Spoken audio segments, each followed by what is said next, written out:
They gave me a suitcase for my birthday. Not a trip. Not a warm family dinner.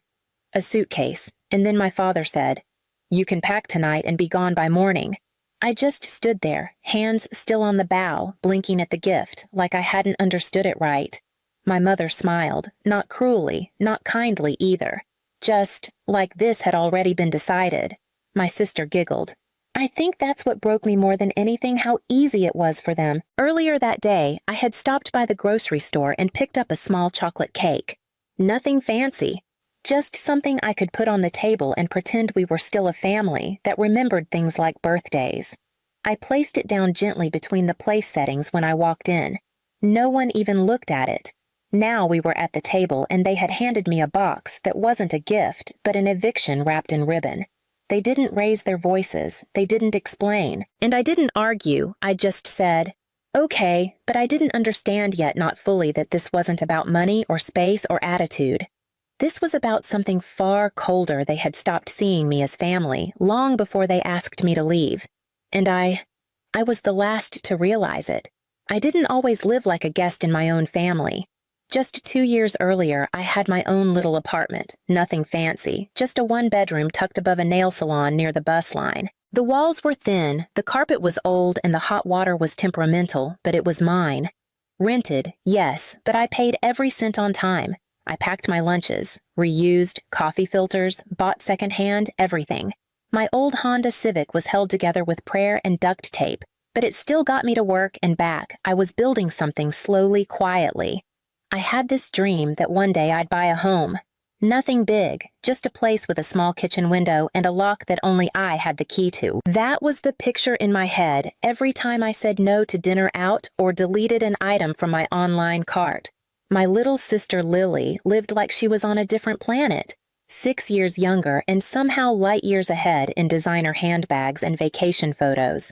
She always had something new to show off when I came by for Sunday dinners. "Look, Anna, this is the Gucci tote I told Mom I needed for school." Or, "God, are you still wearing that sweater from Facebook like 2018? Mom never said anything." Sometimes she smiled. Sometimes she sighed. Like it exhausted her to see us so different.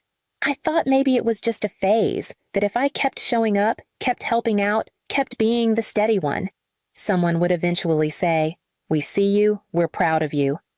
That moment never came.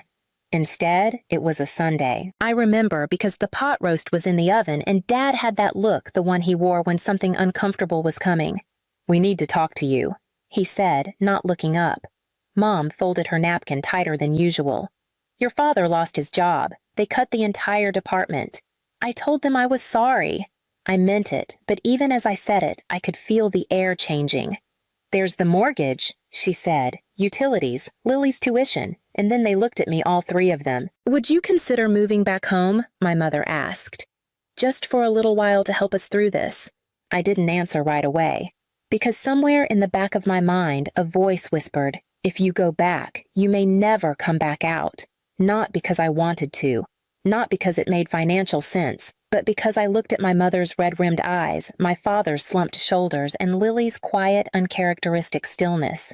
And I thought, I can help, I should help. I gave notice on my lease, put my furniture in storage, and returned to the pale blue bedroom I'd painted myself in 10th grade. Except now it was barely mine. Lily had turned it into a walk-in closet while I was gone. And though they'd cleared a path for a twin bed, her dresses still hung along the walls like silk wallpaper.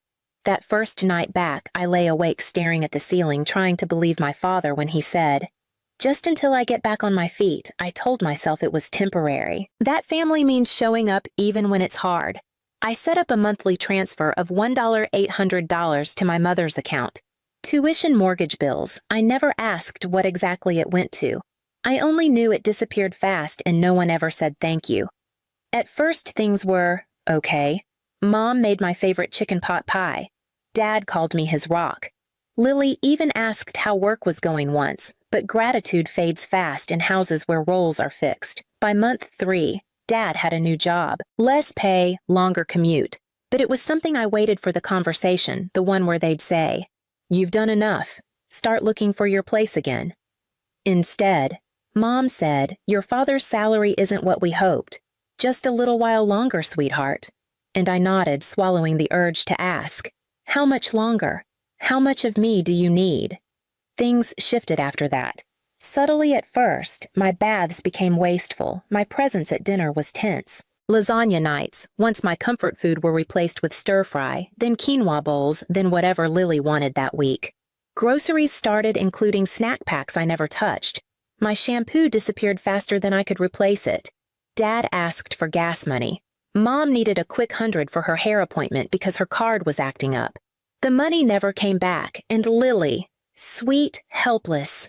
Lily was always arriving with something new, a smartwatch, shoes I couldn't afford on my full-time salary, makeup in glass jars and gold lids.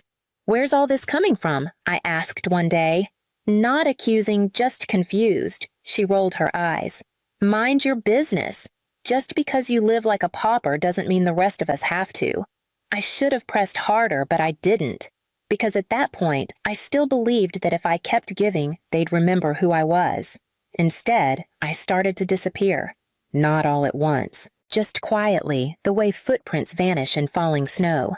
It happened on a Friday. I came home late from work again after spending the whole week buried under an emergency project dumped on me last minute. All I wanted was a hot bath, my book and silence. Instead, Lily was waiting at the bottom of the stairs, practically bouncing with excitement. There you are, she said. I need $700. No, hello, no, how was your day? Excuse me, I asked, setting my bag down. For my trip next weekend, she said as if it was obvious. Me and my friends are going to the beach, 3 nights, 2 hotel rooms. Everyone already paid. I just need your part. I blinked. My part. She huffed. I mean yours to cover me. God, you know what I mean?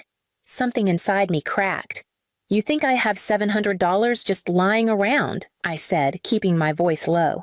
I give $1,800 every month to this house. I drive a 10-year-old car. I wear shoes with holes in them. You want me to pay for your beach trip? Lily's smile disappeared. Why are you being so dramatic? It's just money. I laughed, the bitter kind. No, Lily, it's not just money. It's work. It's sacrifice. It's the reason you get to sit in this house and live like a princess while I live like a ghost. You don't have to make it sound like charity, she snapped. I'm not. I'm making it sound like reality. Maybe if you got a job like I did in college, you'd understand what money actually means. Her eyes welled instantly. You're calling me lazy. You're calling me a burden. I didn't answer. I didn't need to. But she started crying. Loud, performative sobs that echoed down the hallway. Within seconds, Mom and Dad appeared like they'd been summoned. What's going on? Mom demanded, wrapping her arms around Lily. She called me lazy, Lily wailed, face buried in Mom's shoulder. She said awful things to me. Dad turned to me. Jaw clenched. Is that true? She demanded $700 for a beach trip. I said, voice shaking but controlled. I said no.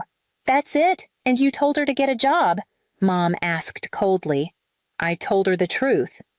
That's not your place, Dad snapped. I stared at them.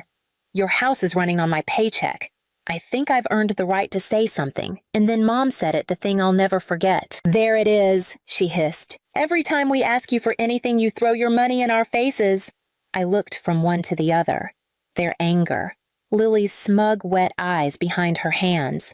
That was the moment I knew. They didn't love me. They tolerated me until I stopped being useful.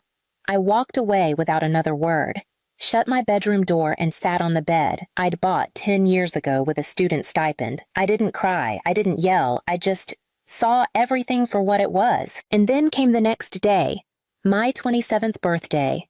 No card, no greeting. No one said a word when I left for work. That evening, I walked through the door with a small chocolate cake I'd bought for myself, cheap plastic lettering curling at the edges. And they were there.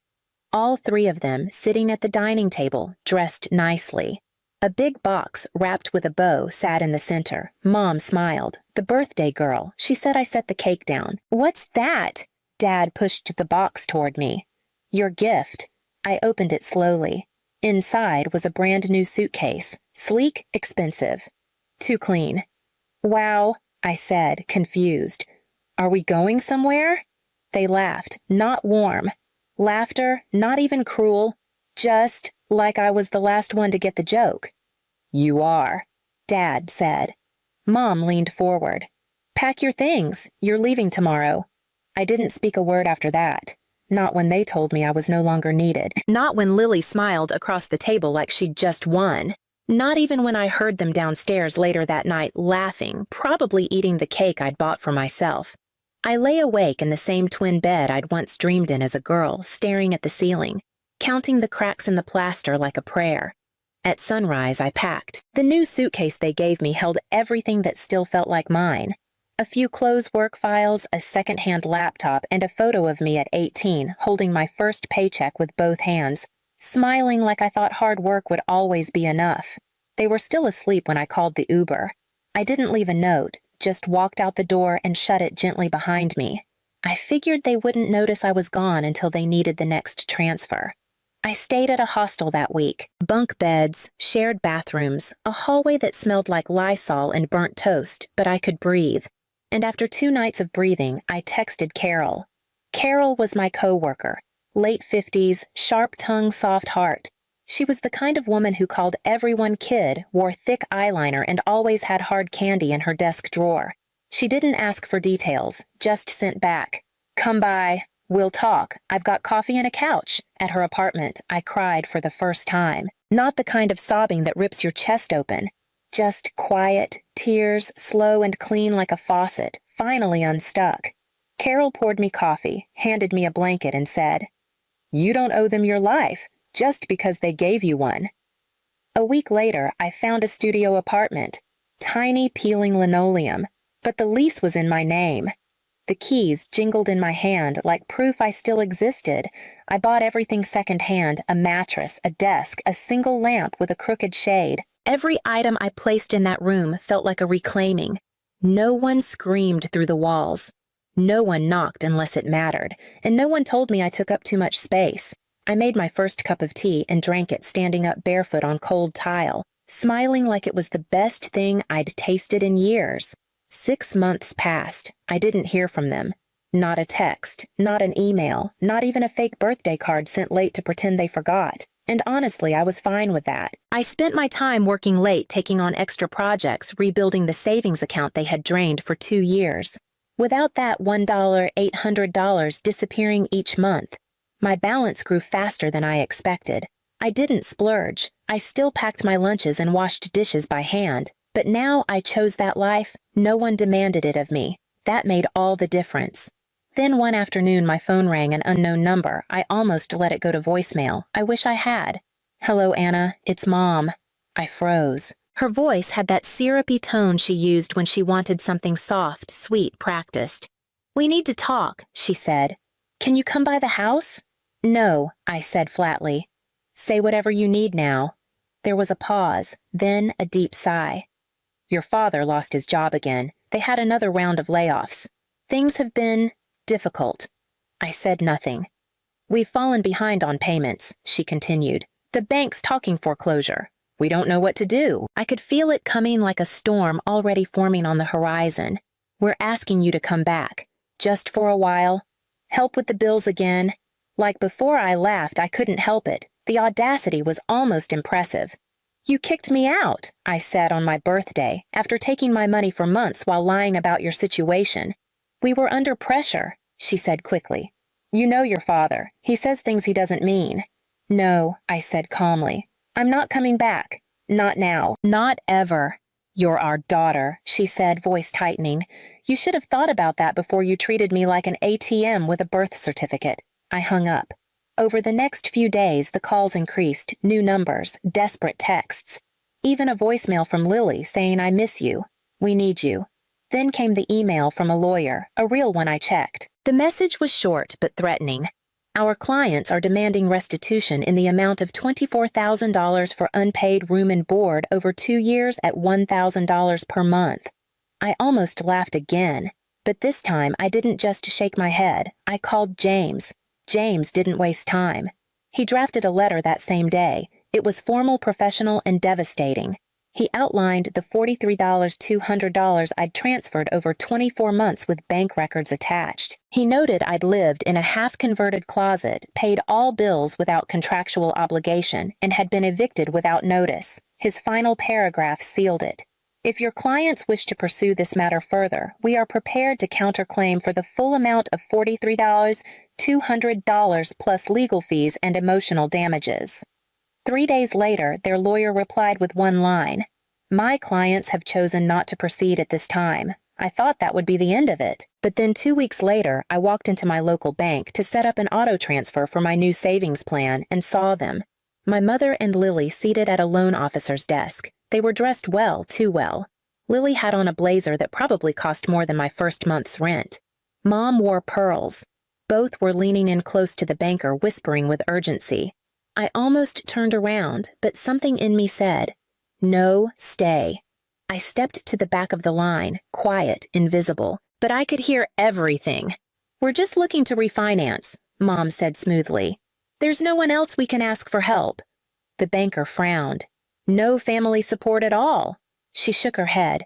"Just the two of us." I stepped forward. "Actually," I said, placing my folder gently on the edge of the desk, "you had help. $1, $800 a month for 2 years. Bank of America account ending in 2074, all transfers made on the 1st of each month." Lily went pale. Mom stiffened. The banker looked at them, then at me. "You're Anna," I said. "The daughter they forgot to mention." The room went quiet. Mom opened her mouth, then closed it. Lily stood up so fast, her chair scraped the floor. I didn't raise my voice. I didn't gloat. I just laid down the documents, nodded to the banker, and turned to go. As I reached the door, I heard the banker murmur, "We'll need to update the file." I stepped outside. It was late afternoon, and the sun hit just right, warm and gold, like the kind of light you only notice when you're finally free. That was the last time I saw them.